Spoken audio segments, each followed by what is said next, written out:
Here I've got Hammer Blade, and let me show you how to add a lock screen on the following device. So at first, let's open list of all applications, then find and select the settings. Here you should go down, find and pick security, and now let's go to screen lock.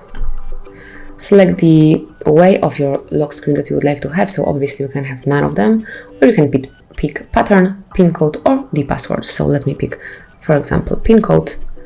No thanks, because you can also set this pin code to enter it once you are enabling your device, but let me leave it this way. And now let's enter the pin code. So it's going to be 1, 2, 3, 4. You just have to remember that your pin code must have at least 4 characters. Now you can confirm it by entering the pin code one more time. So it was 1, 2, 3, 4. Click on OK.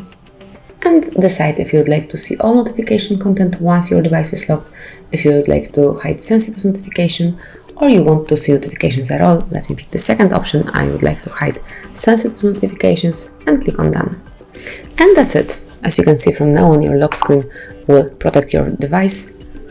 No stranger will be able to unlock it, just those who knows the pin code. So 1, 2, 3, 4, and then confirmation mark. And that's it. This is how you can protect your phone with your screen lock. Thank you for watching. Please subscribe our channel and leave the thumbs up.